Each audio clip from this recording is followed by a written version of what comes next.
You're listening to the Sustainable Angler Podcast. I'm your host, Rick Crawford. In this episode, I talk with Orvis endorsed fly fishing guide Lucas Bissett.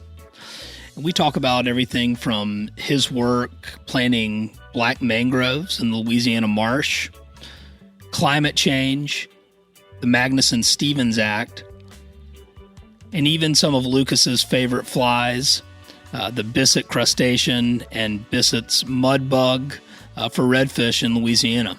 Hope you enjoy.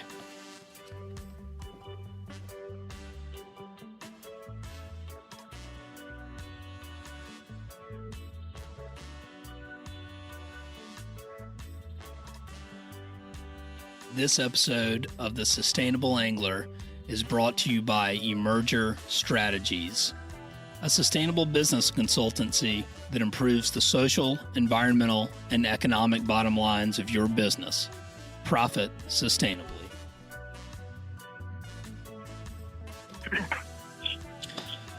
All right, Lucas Bissett, how's it going, man? Good. How are you, Rick?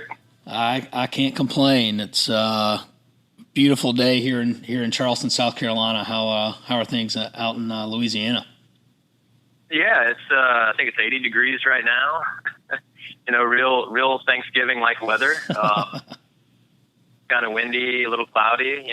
Typical Louisiana sort of fall winter weather. Minus the 80 degrees, probably a little warm, but I think we're on the front of a cold front coming down or something along those lines. So it'll typically get a little warmer the day before. Nice. Yeah, we're I think we skipped fall in Charleston. We'll probably just head straight into winter. That's what we did last year too. So I can relate. But Lucas, I wanted to sort of get things started here for those who don't know you. If you just wanted to give us a little bit of background on who you are and what you do and what you're working on. Yeah, no problem. Yeah, so I was born and raised in the state of Louisiana.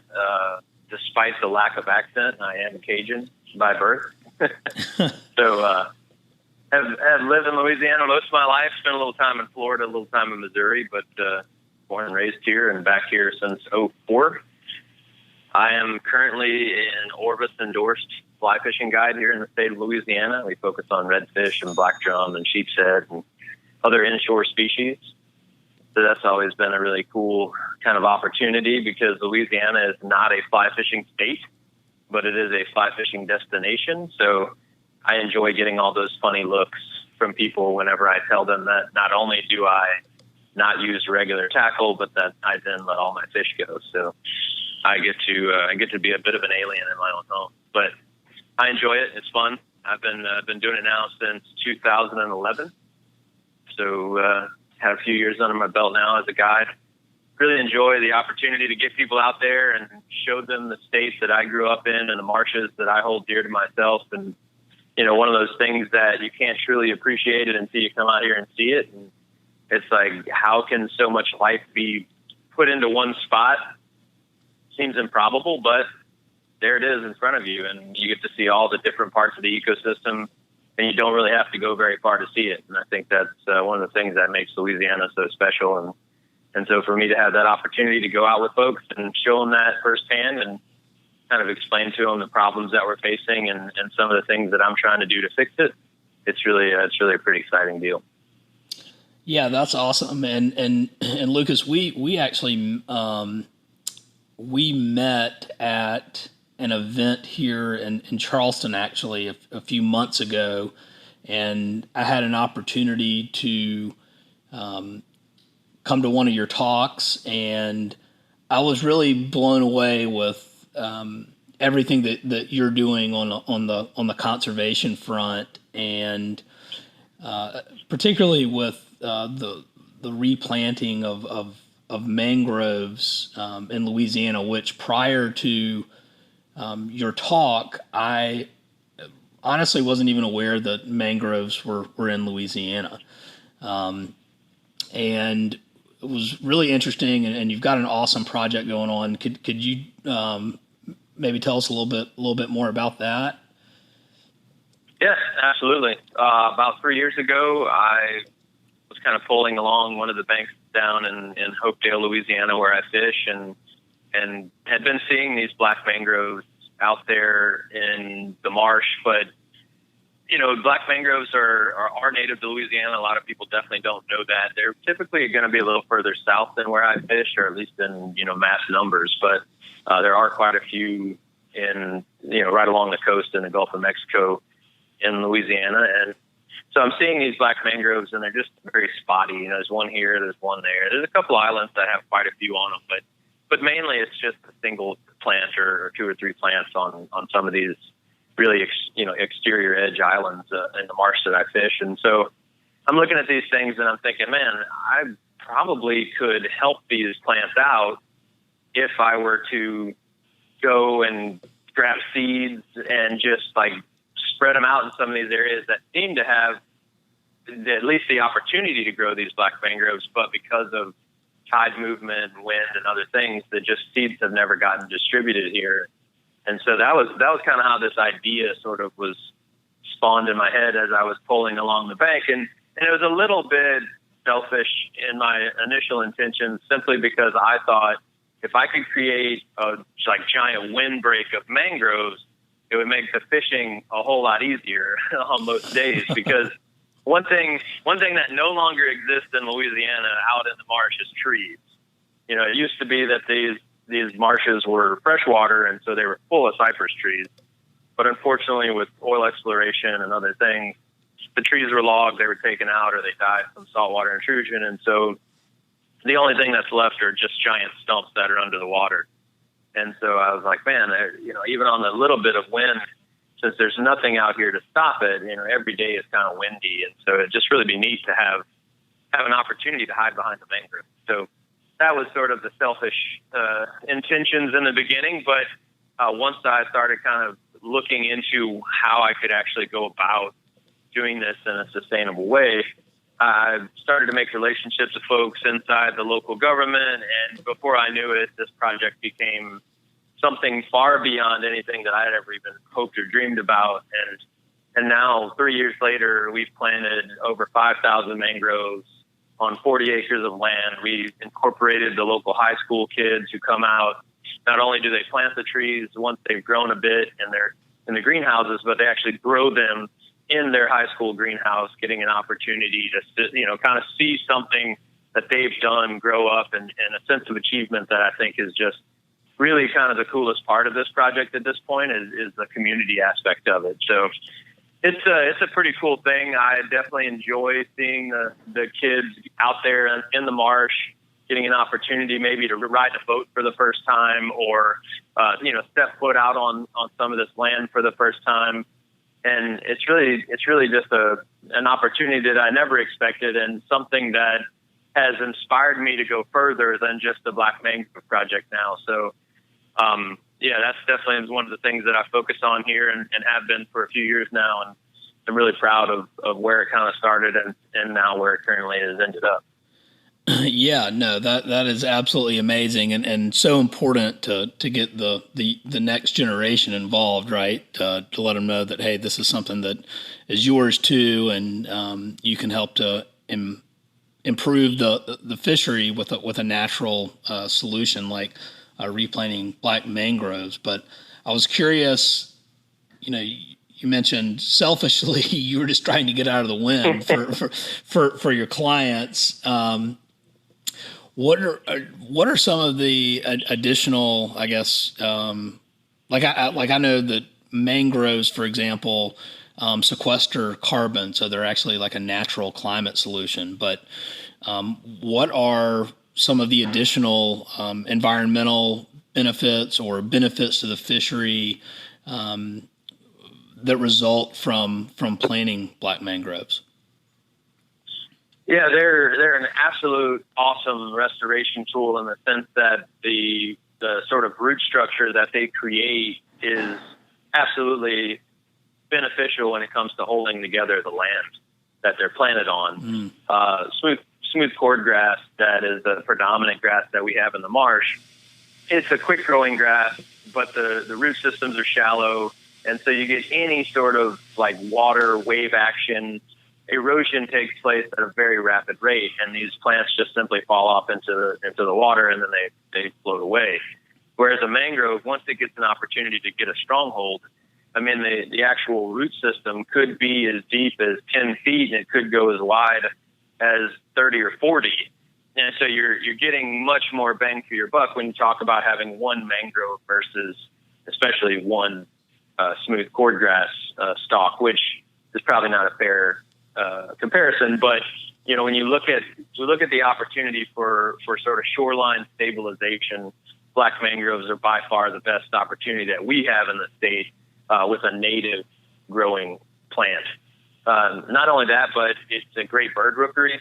I mean, there's all sorts of different birds that not only live and thrive here in the state of Louisiana, but a lot of them breed here as well. And so an opportunity for pelicans and egrets and heron and other things to use these as a protected area for them to nest is really a great benefit as well, because a lot of the land that these birds are using and have used historically is either no longer there, or the water level is so high that if they get any sort of tide event, a lot of the eggs are drowned before they actually hatch. And so, I'm not saying that a bird that's never put its nest in a tree is going to start, but if you can hold the land there longer, you're going to hopefully have an opportunity to keep them from getting drowned on those low-lying areas, or if the water just takes away the island altogether. A lot of these birds, because this is such an evolutionary norm, a lot of them don't know what to do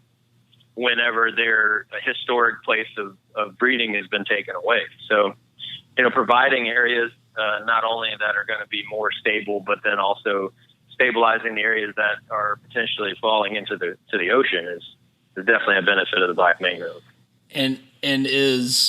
So you mentioned stabilization, right? And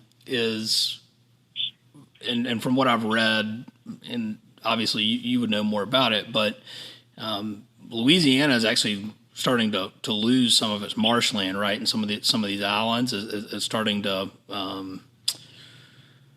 it's starting to disappear. Am I right there? Or yeah, starting is probably not right. I mean, this has been happening since the 1920s.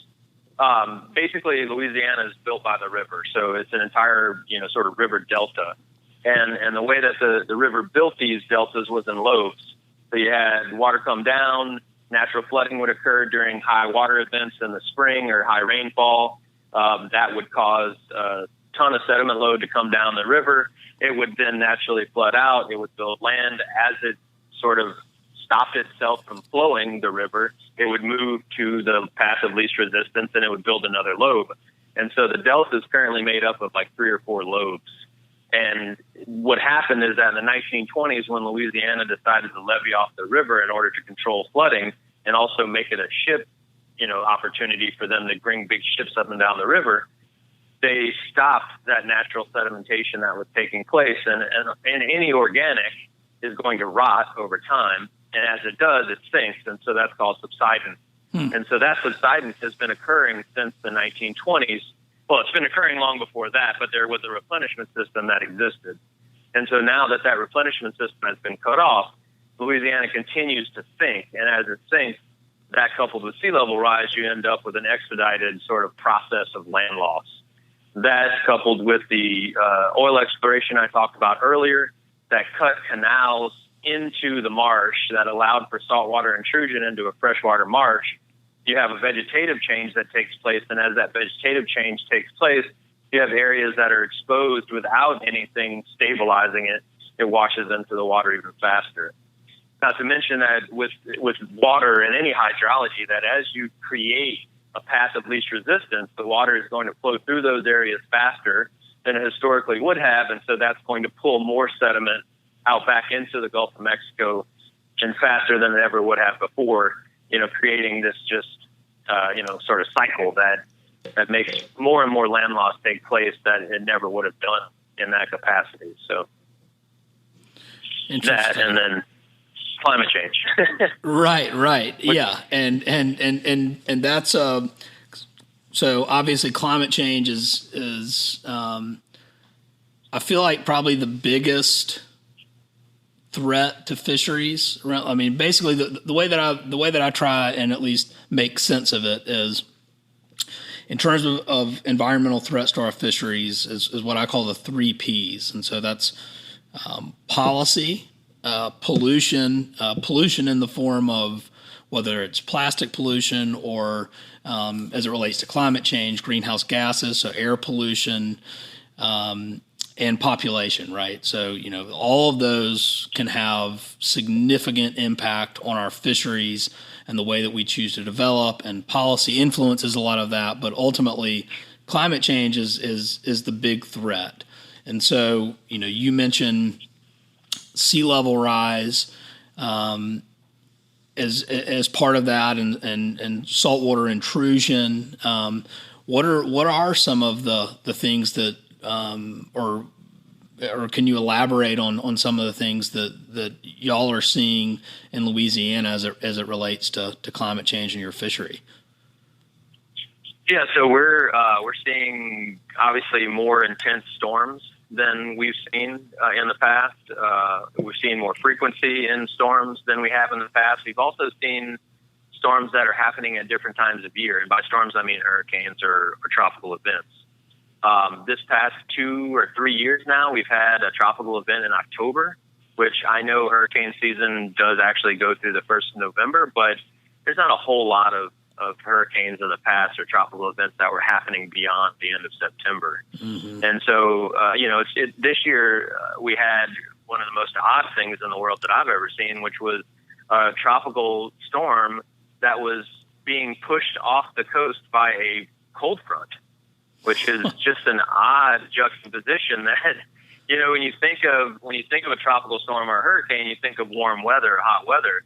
And the idea that a cold front that was strong enough to shear this thing off was coming down at the same time that this was hitting land is a pretty odd dichotomy that we've never seen before. And so, when you start looking at this over the course of our recorded history, and you start to see these changes, you start to realize that, something different is taking place. And one could only point towards, climate and change being the driver in some of these odd weather events. Not only that, but this past year, here in 2019, we had more water come down the Mississippi River than we've had in recorded history. They had to open our spillway here that helps to relieve some of the pressure off the river for over 100 days. They opened it twice. In the past, it's never been open that long, which allowed for quite a significant amount of fresh water to sort of percolate through our marshes, which now are brackish or saltwater. And so that kind of amount of fresh water is going to have negative impacts on the animals and the flora that live there. So, seeing those sorts of things and seeing this sort of extreme be the norm is definitely something that we've seen that's impacted our fisheries. With that fresh water comes all sorts of things like algal blooms, that it can be detrimental to fish, can be detrimental to oxygen levels in the water, can be detrimental to humans. I mean, there's cases of people getting sick from some of these algal blooms. So, things along those lines are definitely things that we're seeing here that we've never seen before, and they're impacting our fisheries and just expediting the process when it comes to how quickly things are being negatively impacted. And, one of the things that our fisheries are really good at is adaptation. But whenever the changes are coming in multiple different ways from different directions, it makes it really tough for even the best of fish to adapt to these new and changing environments. Yeah, exactly. I mean, you make an important point that, nature in and of itself is pretty resilient, but when you have these extreme events happening at an increasing frequency, it makes them less resilient. They're not able to recover as quickly from such extreme events that are just happening more and more. And so that in and of itself on the climate change front, you're seeing it on the front lines. I'm seeing it here in Charleston I read an article either this week or last week in the Post and Courier, which is our local paper, and we had 78 days where downtown was flooded, which is unprecedented. So in terms of sea level rise, they were saying, they didn't understand, and I noticed it when I was out red fishing on a flood tide, was the chart, the tide chart would call. So to back up a little bit, we have an average tidal swing of 5 feet between high tide and low tide twice a day. And towards full moons and new moons, we have what we call flood tides, and meaning that the tide is going to swell because of the gravitational pull of the moon to 6 feet, usually right around there. When that happens, our marsh grass floods. Redfish go into the marsh grass to escape their predators, which is our old pal flipper, and also eat crabs, right? So when they do that, their tails stick out of the water and you're fishing to a tail and redfish, which is super exciting. But that being said, this year they've noticed that and I noticed it. I mean, just out fishing, this tide's only there's a big difference between a 5.8 and like a 6.3 in terms of what that does to a flat. And I noticed it just non-scientifically, just observationally, being like, this is crazy. This was only supposed to be a 6 foot tide, and which would normally on the one of the flats that I fish comes up to right below my knee, and it was up to the middle of my thigh.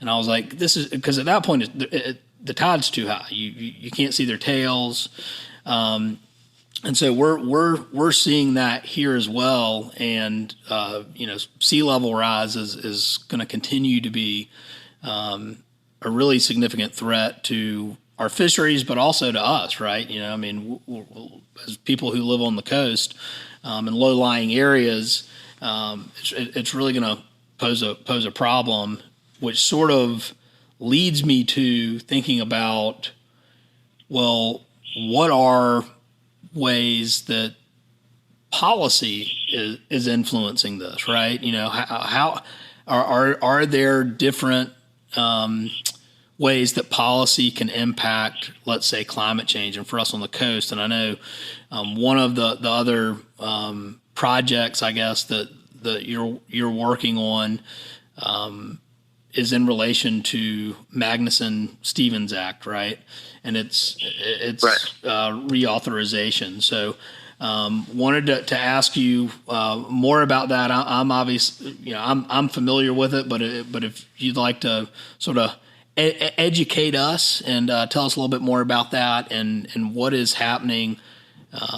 Because I guess as a 30,000 foot overview, Magnuson-Stevens was put into play, I think, in 1976 to basically better manage our fisheries in terms of overfishing, which is directly related to population, but also policy, and has had a really successful track record.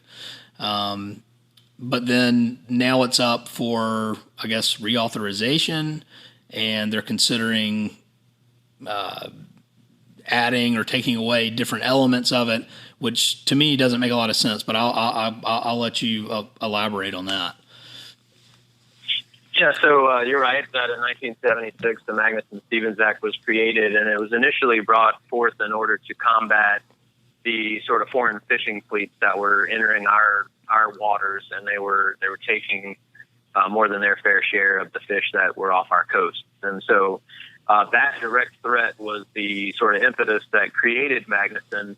But over the years, as it's been reauthorized every 10 years, like most big bills are, it has had other things incorporated into it that started to manage our fisheries in sort of a thoughtful way that would help to combat that population increase that you talked about and sort of the natural pressures that we're putting on our fisheries as humans.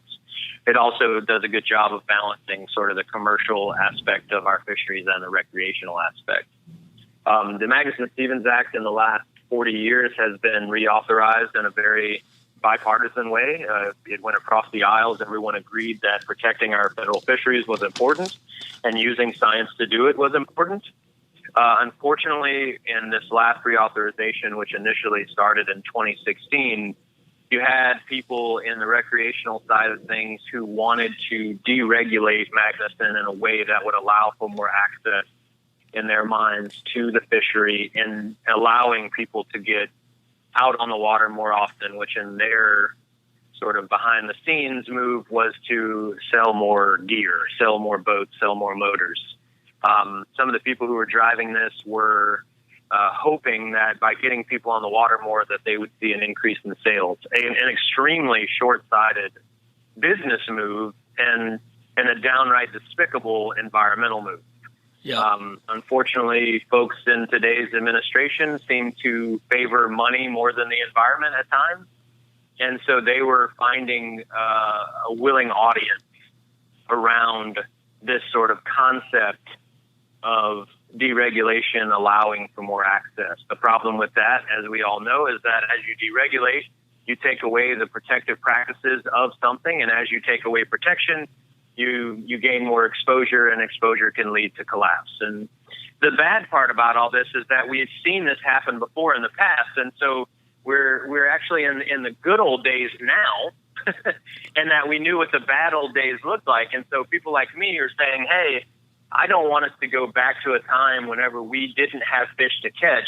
Why in the world would you want to continue this boom and bust cycle by deregulating and taking away the parts of Magnuson that were doing a dang good job of making sure that we had science to back the decisions that we made around federal fisheries management? So, yes, Magnuson is currently under attack in that sense. We did a good job last year of thwarting some of those advances by sort of neutering some of the bills that had been created to try and deregulate. Luckily, Congress was listening whenever folks like myself and others went into the halls of Congress and said, hey, these people don't speak for all recreational anglers. We see an important aspect of this being taken away, and we don't want to see that happen. And here are the reasons why.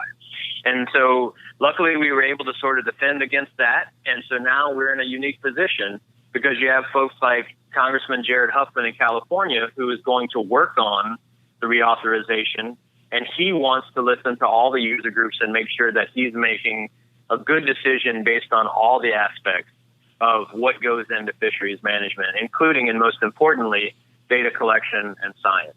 Yeah. And if you start to take away those parts, you end up with nothing more than just an anecdotal, sort of visual identification of problems and solutions, and that's no way to manage anything. You can't let the fox into the hen house and expect it to regulate itself to only eat so many hens. Right. Before you know it, there won't be any chickens, and it'll move on to the pigs. So, the other thing that's happening that's really kind of exciting for me is that I believe Magnuson has an opportunity to start a national conversation around climate. One of the things that I think happens whenever you get on the water, and you can attest to this, Rick, is that you have a visceral experience that transcends all things earthly whenever you hold a fish in your hand.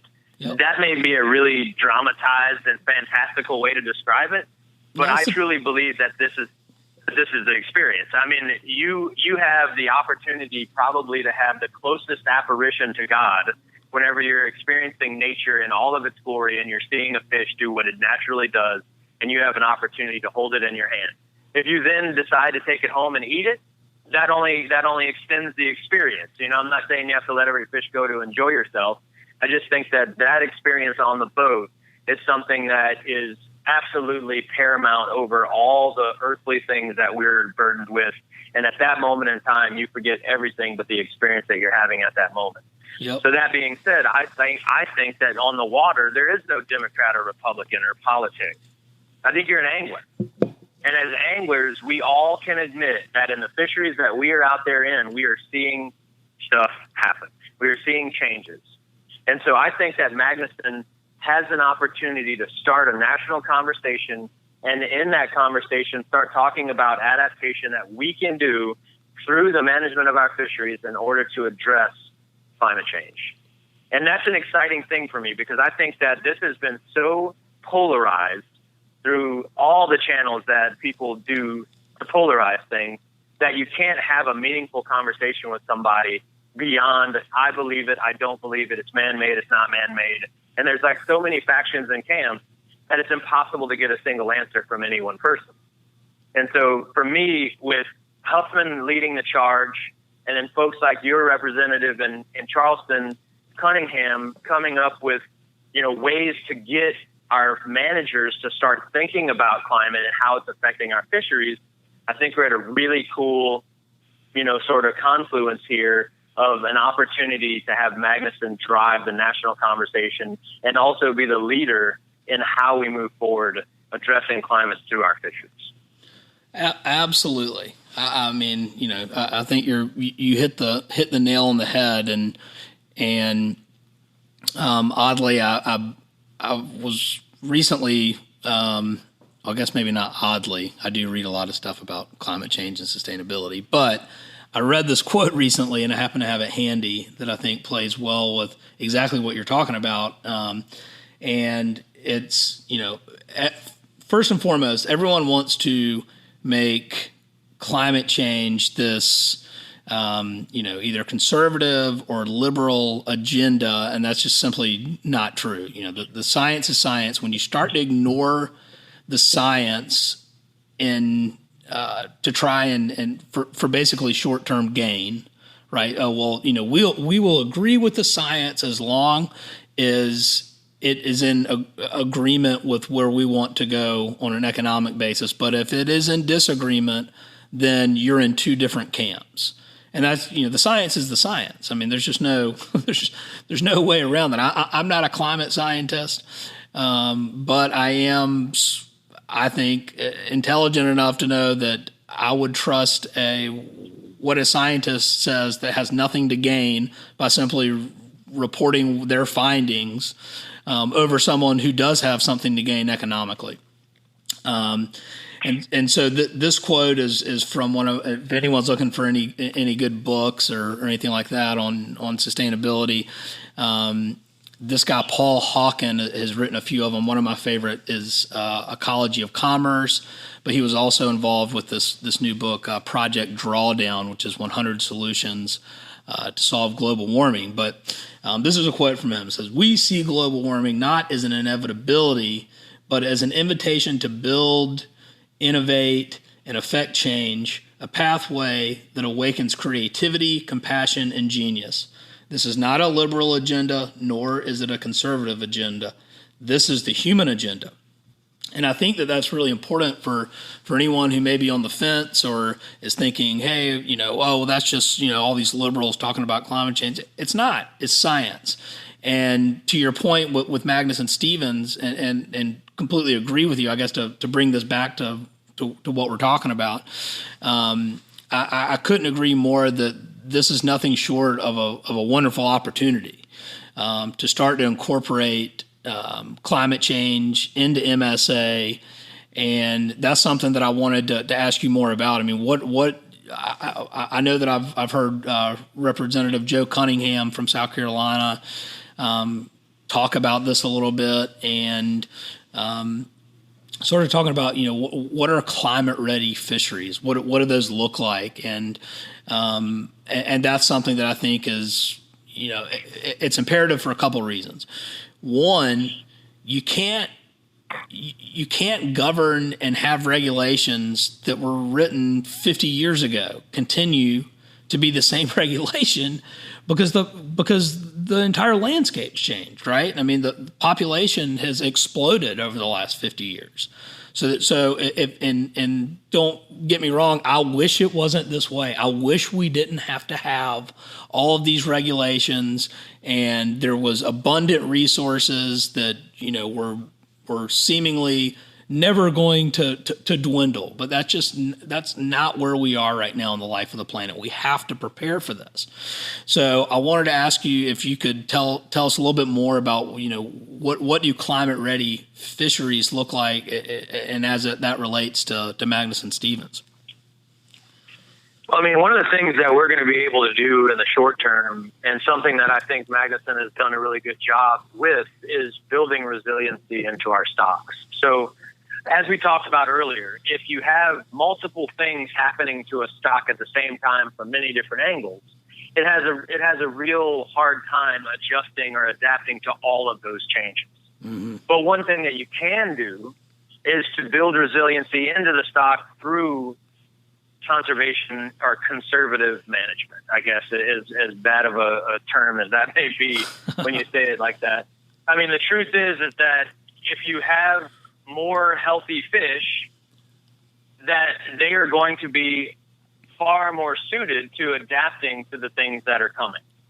So right now, if you don't understand that with the changes in water temperatures in our oceans, that there are migratory patterns that are changing, or that there are fish that are moving more north than they've ever been before, if you don't understand, how that's happening or why it's happening, then you're not going to be prepared for it. And then the managers of those areas aren't going to be ready to manage these fish in a way that is going to keep them around for longer. I mean, if a guy in Maine has never dealt with a tarpon before, but a tarpon is now in Maine, then, you need to be ready and willing to understand that these migratory patterns are happening. So something that would be very, I don't want to say easy, because nothing in DC is easy, but one of the things that I think could very quickly be written into Magnuson would be, sort of starting to understand how these migratory patterns are going to change, try to stay ahead of the curve when we talk about which fish are moving and why and where they're headed to. And that's something that we currently just don't look at because there's never been a reason to look at. Right. And just as you said, when in 1976, Magnuson-Stevens were like, oh, yeah, I could see a day whenever we're going to have to worry about bluefish ending up in Canada. That's never been something that they had to think about. And so that was never written into the bill. And so now we have an opportunity. I don't want to use the word nay because I think it's cliche, but nay, not an opportunity. We have a responsibility to start looking at this stuff in an extremely focused manner, because we can no longer bury our heads in the sand. The analogy that I use is very Walking Dead, in that 25 years ago, we were hoping to prevent the zombie apocalypse.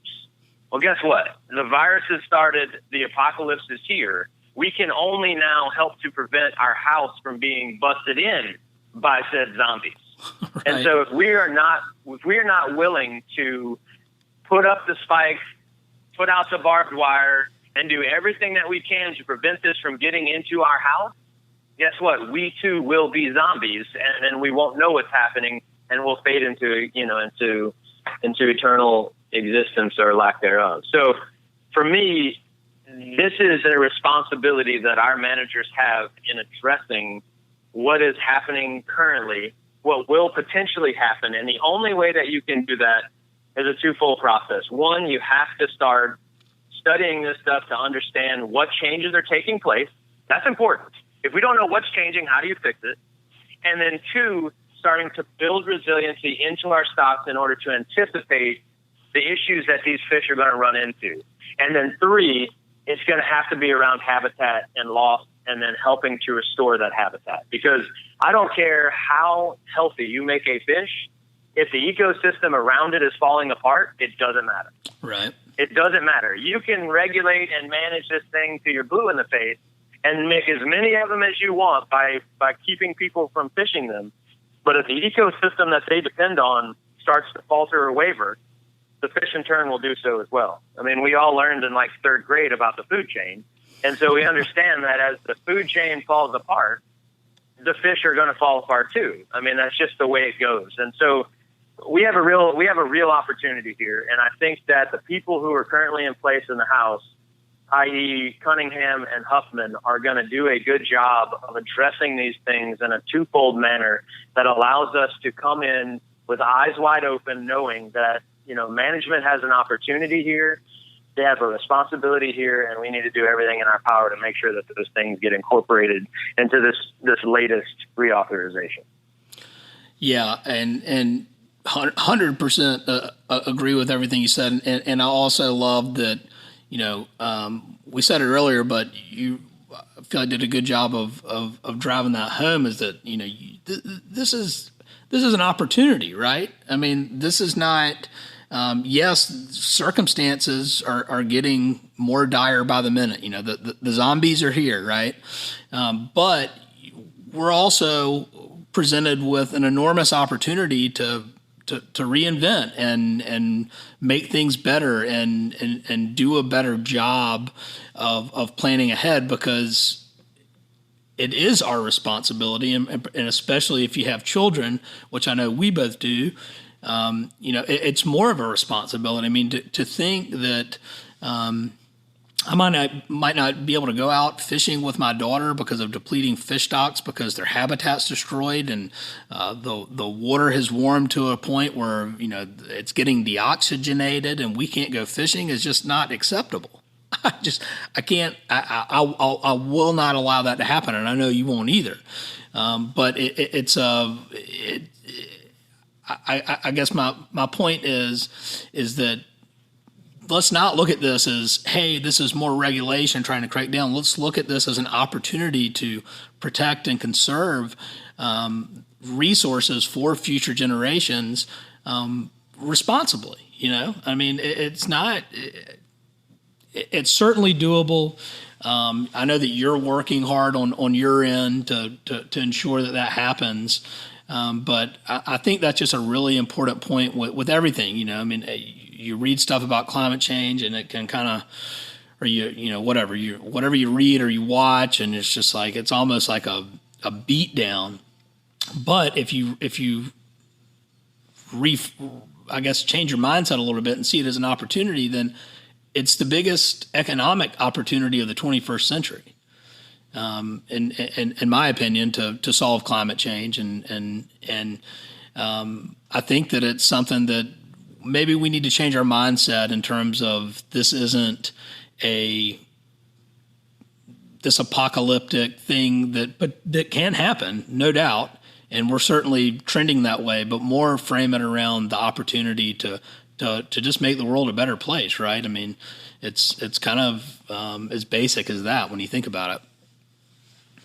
Well, I mean, anybody who doesn't see this as an opportunity to go far beyond our fisheries. I mean, you just said it. We're always talking about the unemployment rate in this country. We're talking about the economy.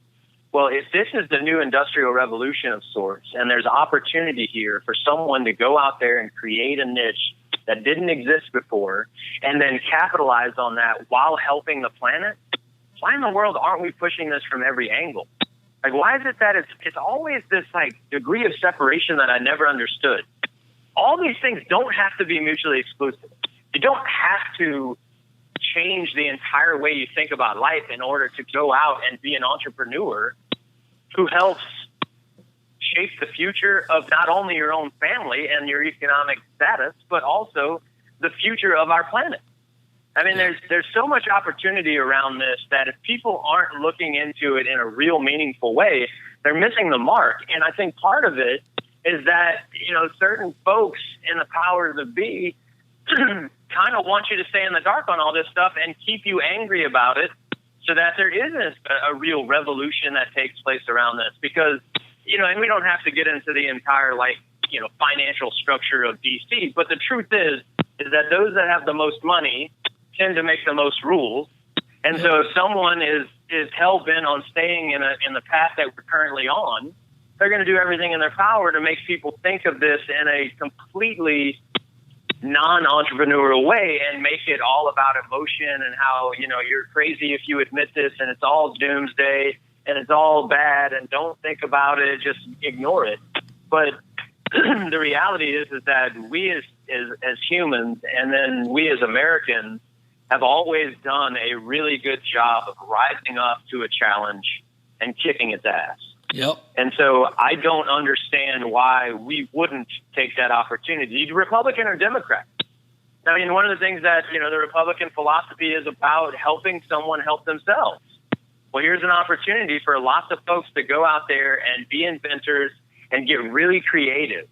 Why wouldn't we all be excited about this challenge? I think it's because of the framing and the messaging, like you said, that comes around or goes with climate change is that we've made it this like, oh, they're just chicken littles out there saying the sky is falling and you can't listen to that kind of stuff. It's too negative.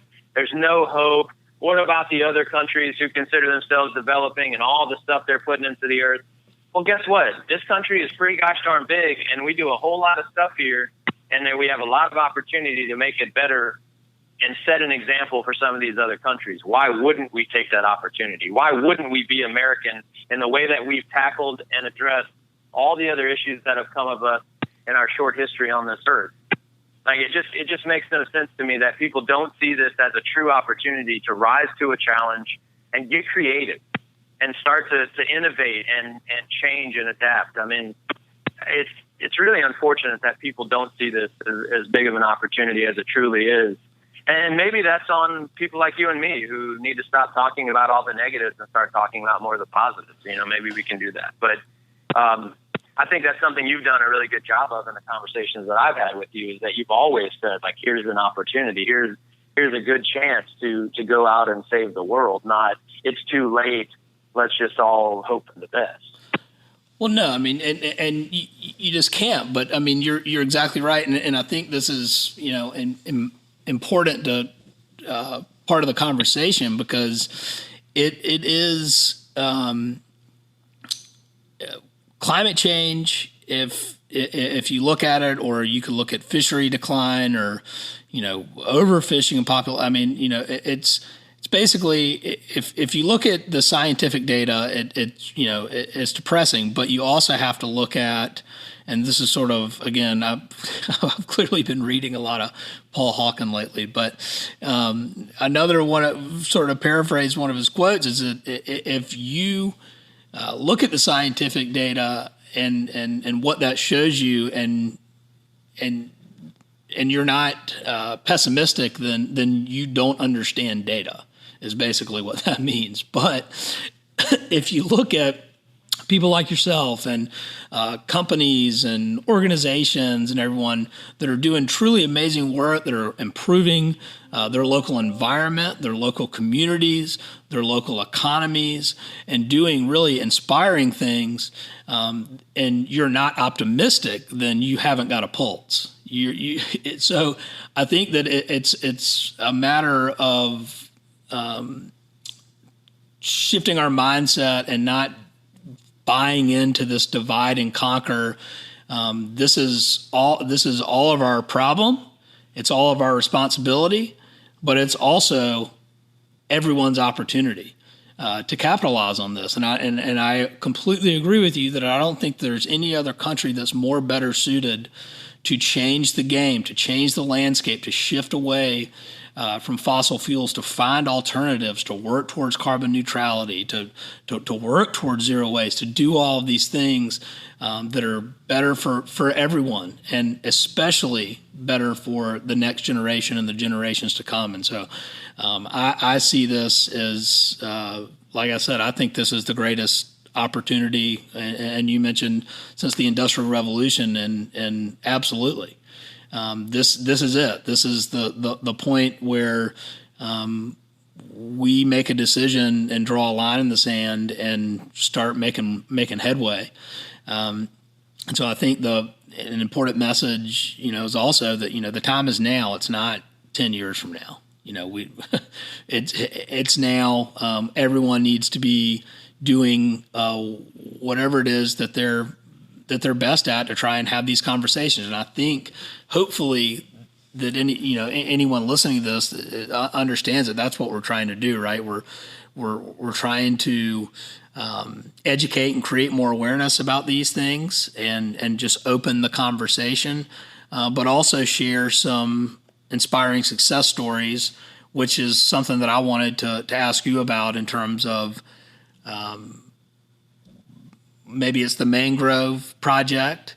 What are some things that are happening that are inspiring that maybe you could share with everyone, Lucas?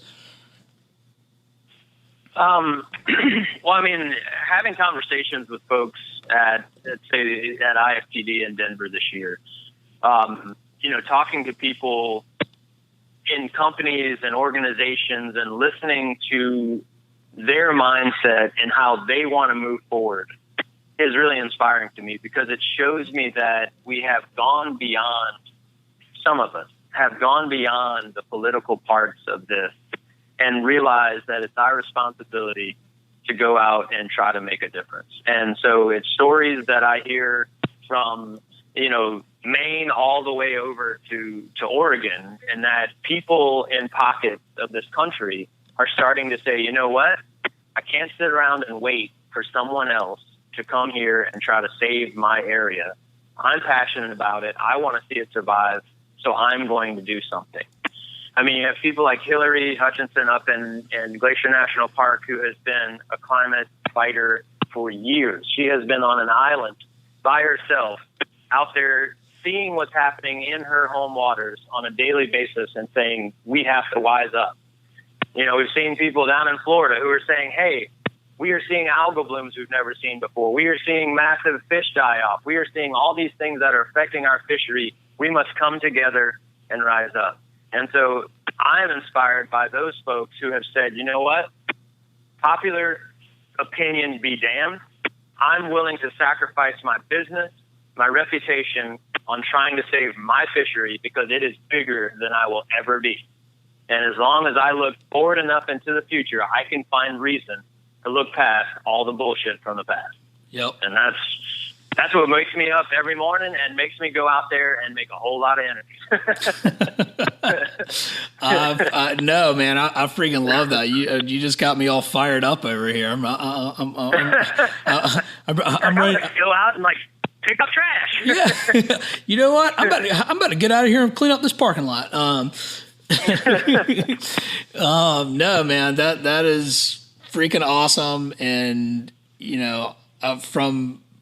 we're not totally done yet. I can't let you go yet, but I think for an inspiring message, I don't think there could be one that would be much better than that. And I think that's it, right? You look at the science, you make an educated decision, and you protect what you love. And so I think that the more anglers that we have out there that get to experience the things that we're fortunate enough to get to experience, certainly you, me to a much lesser degree, but to get to spend as much time on the water and have an intimate knowledge of your local ecology and environment, and to be the witness to that change, and to do nothing is irresponsible. And everyone out there who enjoys fishing, or whatever it is that you do, whether it's hiking or mountain climbing or whatever it is, we all have a responsibility to protect what we love. Initially, like you said, perhaps even selfishly initially, but I think that once you get on this path, similar to when I started, my business, it was just for selfish reasons, because I wanted to protect what I love. But then once you start thinking outside of yourself, and particularly if you have children and the next generation and the generations to come after them, we're at a point in time in the life of the planet where I'm going to be on the right side of history, and I'm going to do everything I can in my power to protect what I love, not only for myself but for them, and I know that you are too, Lucas. So thank you for your leadership. And what is there, by the way? But is there like the Mangrove Project? Is there a website or anything like that we could send people to check out, or how does that work? Yeah. So I have a nonprofit here in the state called Anglers Bettering Louisiana's Estuaries, or ABLE. Okay. And the website to see that would be anglersbetteringla.org. Okay. And it's an opportunity to sort of get an overview of us as the nonprofit, and some information on the Black Mangrove Project. We also have a cool documentary that was made a couple of years ago about the project called Desperat, or Disappearing. That is available on YouTube. It's also available on my website, which would be LouisianaLowTide.com. So it'd be an opportunity to see that movie and an opportunity to sort of learn a little bit more about me and how I got into all this and why I'm so passionate about everything that is around me, and then even some things that aren't.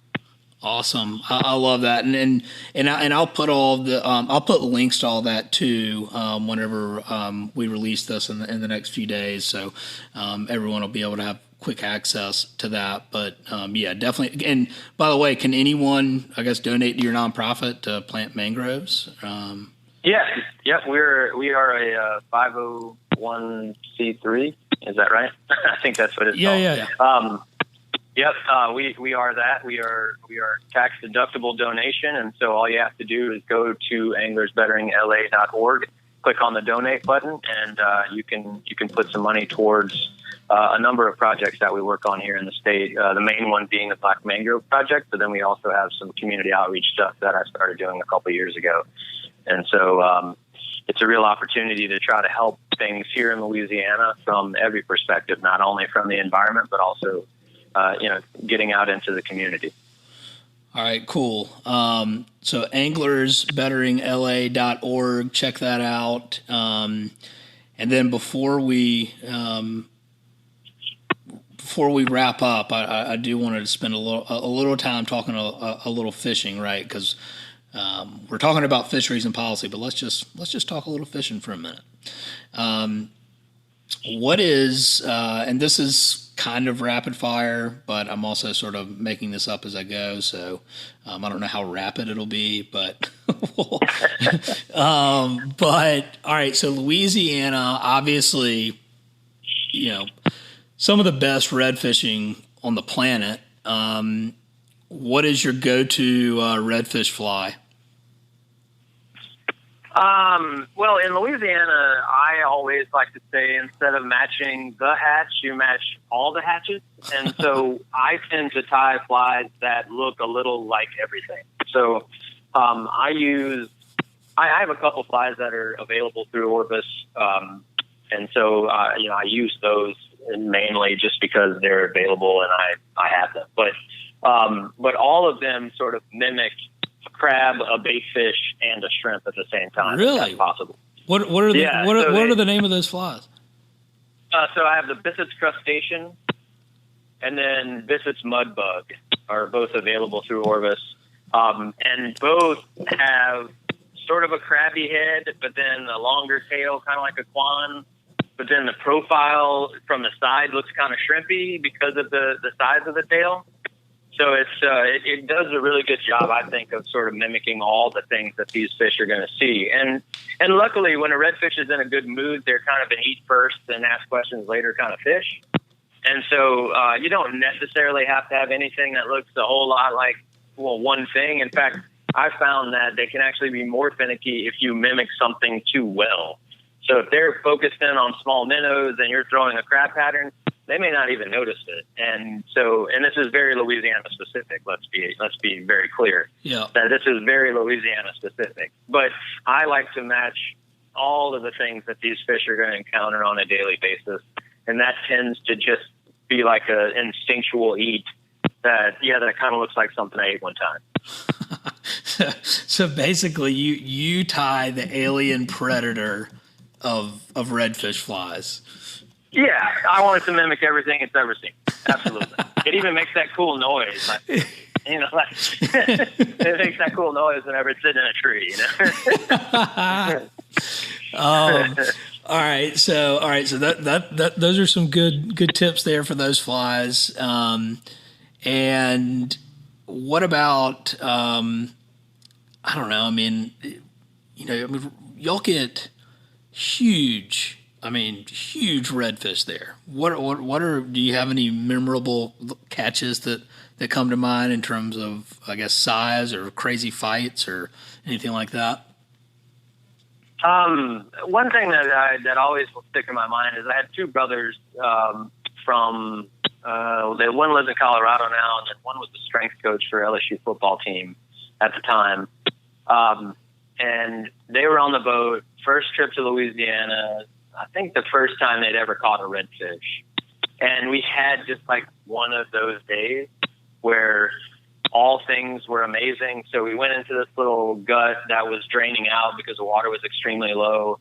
And we caught like 4 or 5 slot-sized redfish, which are anywhere between 16 and 27 inches. And the wind was slow and the weather was nice. And so I said, hey, do y'all want to try to go catch some bigger fish? And they're like, oh, yeah, absolutely. So we go out there and just waylaid on bigger fish. I think the first fish that guy caught was like 34 pounds. I mean, it was big. It was crazy. Like, we didn't realize how big it was until he got to the boat. And he's like, oh, my God, this is unbelievable. And then his brother was using spin gear, and he was just catching them left and right off the side of the boat while his brother was catching them on the fly rod. And it's just one of those deals where, like, lunchtime, we were like, okay, like, we won the lottery. I don't know what else we can do. But we forged ahead and continued to fish and caught more. So that was years ago, but it was one of the things that has always stuck out in my mind because I remember them leaving, and I said, you know what? Like, you just won the lottery. Like, don't ever think that you're going to see that again. Yeah, you just had the best fishing of your life. Yes, and I'll be damned if they didn't come back the next year and have almost the same exact day. No way. Apparently they're living right. I don't know how, but yes, they must have been like donating to charity on their way to the water. But they had some good luck in those pockets, and had 2 days that were almost identical in just ridiculousness and in 2 different areas, and it was just one of those deals I'll never forget. And it helped that I saw one of the brothers on TV all the time on LSU football games, but. Yeah, it's just a funny deal that I will never forget that because it was one of those things where I'm like, well, lightning struck twice, so y'all are lucky. It does happen. It does happen. I mean, because they only booked 1 day each time. Well, that's it. Like they were. That's even way crazier. To be like 1 day. Well, I mean, that is a lot of material. Well, I mean, look, here's the thing is that, and this is what I wanted to say earlier about kind of this whole climate thing. Is that we as fishermen have to be some of the most optimistic folks on the planet. Because you know as well as I do that you can go out there 10 days in a row and 9 of them are going to suck in some way. Yeah. I mean, it's just fishing. It's just what it is. And especially when you talk about fly fishing. Like now you take it to another level. Because you're like, oh, I wasn't happy having really a good opportunity of catching these fish on conventional tackle. I want to make that even harder. Yeah. And I want to catch less fish. And I want it to be something that embarrasses me on a regular basis. So not only are we optimistic, but apparently we're also like masochists, So, but the point is that even anglers who are out there with their conventional tackle having a great time, we're all very optimistic people because we're willing to get up way too early, stay out there way too long, justify the crappy weather, justify the crappy fishing, and we'll be ready to go back tomorrow with that. Yeah. How in the world are we so negative about our climate when we're talking about climate change? Like, how can you be that optimistic and that passionate around your fishery and then just go, no, I see changes happening, but I'm not willing to admit it and I don't want to do anything about it. Right. Like, that to me is such a weird dynamic that I don't understand because every fisherman I've ever met has been like, around the next corner, the next cat. Like you're always thinking like it's going to happen at the next time. Like it didn't happen this time, but I felt it. I thought it was close. And then, but the next time. Oh, well, okay, so the next time. Oh, well, the next time. The next trip. The next this. And yet we don't look past the end of the boat when we're talking about the next generation. Yeah. And so it's just one of those things that it's just always kind of blown my mind. It's like, how can you be that optimistic about what you're doing, that passionate, and yet when you're talking about something that is threatening that very opportunity, and you're just like, no, I'm okay. Yeah, I can't do anything about that. I'm just going to let that right. ride. No, that's not it. No, that optimism, it does not extend to that. It's like it's mind-boggling to me, and it's something that I think if people were to think about it from that perspective, you'd be like, well, hell yeah, I want to protect my fishery. What do I need to do? Well, let's first start by admitting that climate change is happening. Let's start simple. Step one. Just words. Yes, it's just words. That's all we're asking. Just say it out loud. You don't have to say it in front of your friends. Practice it in the mirror if you have to. Just practice it in the mirror. See how it looks coming out of your face. Yeah. Hey, look. No, you're right. I mean, at the end of the day, that's part of it, right? I mean, it's just simply admitting it. But that's a great analogy. Like, how could you be that optimistic about everything else on a boat, but say, hey, here's something that could take it away. What are you going to do about it? Well, I'm not sure that's the reason. No, it's 100% the reason. Right. I'm not sure about that. Like, okay. Right. No. If a guy comes out with a new bait, lure, fly that has the most ridiculous look in the world, but that person who you've never met tells you it will catch fish, you're going to buy that bait. Yeah. Like, you are going 100% on faith that this guy you've never met, who has no scientific data, says the banjo minnow is the best thing that you've ever thrown out into the water. You're going by the banjo minnow. I mean, like, that's not even a thing. Like, you will have a dueling banjo minnow on the boat playing a banjo. And you're like, this is what I need. Like, this is what I need. And yet, when someone's like, hey, this thing's happening that's messing up your opportunity to throw your banjo minnow, you're like, I don't believe that guy. Yeah, I see the credentials, but not that guy. Yeah, don't trust that guy. You're right, yeah. No, he's not telling me something that sounds good to me, but the banjo minnow is the best thing ever created. So that's the funny, sort of world we live in as anglers, and that we will buy the next best whatever. I mean, I think that fishing is more changing than even like the computer world. Like, if you buy a laptop, 24 minutes after you've bought it, it's obsolete. Like, you can't use it anymore. You got to download new, OSs every 20 minutes. But yet, fishing is that times 1,000, because like, you bought this fly that's the best thing ever. It's called a Sex Dungeon, and you're like, yes, this is it. And then like 20 minutes later, a guy's like, yeah, but now I have the Sex Patio, and you're like, well, now I need a Sex Patio. Like, why didn't you tell me about it? But we're all willing to go out and buy as many of these things as we possibly can in hopes of fueling that optimism and making me want to come back. But yeah, when you're talking about something that is a very real threat to our fisheries, they're like, no, that's too far of a stretch, and not that. Well, that's the point. It's like instant gratification, right? Because it's like, oh, well, I can do this right now, and maybe this is sort of full circle. I'm full of all sorts of quotes these days, but another quote which relates directly to you and maybe can help shift the mindset to shift. Is he or she that plants trees loves others than themselves, right? Because they don't necessarily get to bear any fruit from that. And same thing with a mangrove, and maybe that's part of it, right? Is to have people, to get them to think long term. It's like, yeah, if you plant a tree, you understand that someone else is going to benefit from that, right? I mean, like Louisiana, I'm from Savannah, I live in Charleston. These live oaks that were planted, 300 years ago, they were just little trees when they were planted. And now there's these huge, beautiful things that line our streets. Well, those people didn't get to enjoy that, but we do. And so maybe that's part of the solution, right? Is using that as an example to think more long term. I mean, that's a great example, because I mean, those trees that you're talking about are iconic. I mean, that's the landscape you think of when you think of Charleston, when you think of Savannah, when you think of New Orleans or Louisiana at large. And those are the things that people think of whenever you picture these places in your mind.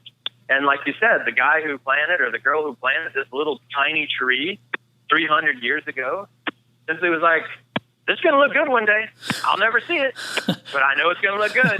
One of these days. They were visionaries. Yeah, they were visionaries. I mean, they saw the future before it happened, and they knew that they could add this to it in order to make it a better place, or at least prettier to look at. Now, they didn't understand all the benefits that were coming from planting those trees that were outside just the beauty. But even if they were doing it for those reasons, they did something that was far beyond themselves, that they were never going to see the results of, but they were happy doing it because it was the right thing to do. Yeah. And that's what we need to do as humans on this planet, is say, you know what? This is far beyond me. I mean, here's the thing. It's like, when you talk about children, people who have them, and even some who don't, are more than willing to do whatever it takes to help that kid out. Like, whatever it takes. Yep. This is simply just an opportunity to help your kids. It'll just be when they're adults. And there's not a person who has a child on this planet who wouldn't be willing to do whatever it took to protect their kids. unless you're talking about the future. And then they're like, well, I don't know. It's like, this is just a bus. This is just a bus that's going to hit them in 40 years. Right. Like you would knock them out of the way of the bus tomorrow, right? Yep. Yeah. No, I mean, well, hey, I mean, I guess that's hopefully what people are taking away from this conversation, right? Is to act now. And even though you may not see the direct benefit from that, the time is now, and I think that some of the stories you've shared today they've inspired me. So hopefully that has been the case to anyone listening. Was there anything else to Lucas that you'd like to add before we conclude the Sustainable Angler?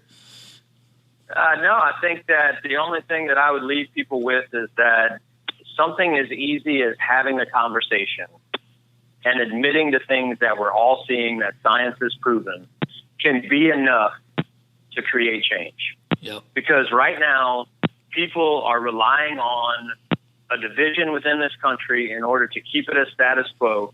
And all you have to do is say, hey, I believe that there's a problem. I want to see something done about it, because that creates political will and change. Is that if enough people say, not anymore, I will not stand for this, then things start to happen, because status quo becomes really uncomfortable when everyone is out there banging on the door saying, not anymore. Yep. And so it's not something that you have to go out and plant a tree. I think you should. It's not something that you have to go out and clean up trash. I think you should. But it's something as simple as saying, hey, there's enough evidence here to dictate me moving forward in at least a verbal way in order to let the people who I've elected know that it's time to act. Yep. That's it.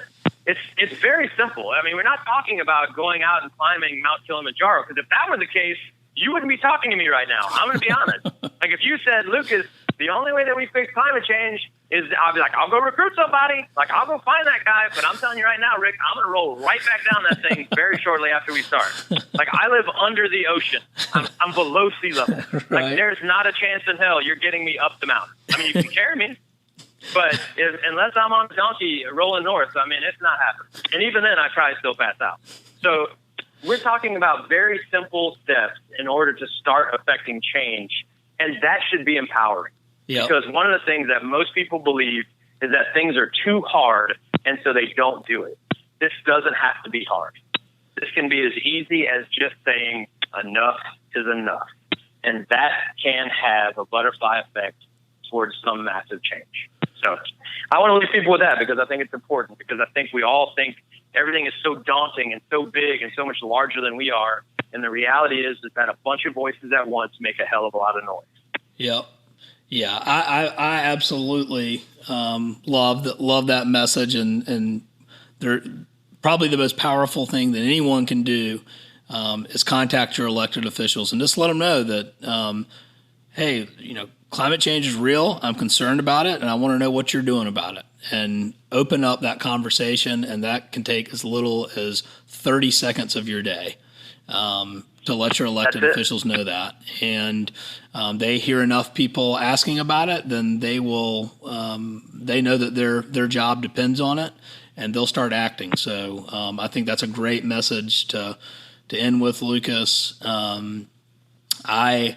Actually, before we end here, I want to, if someone wants to book a trip with you, where can they go to do that? You'd head over to my website, which is louisianalowtide.com. Okay. And I've got all the instructions there on how to book a trip. You put down a deposit.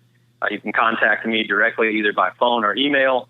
And then I have a lot of cool videos on there sort of teaching you how to practice for your trip, and also all the things that you'll need to be in hand as you come down in order to be prepared. So awesome. A lot of good content on there to check out. But yes, louisianalowtide.com.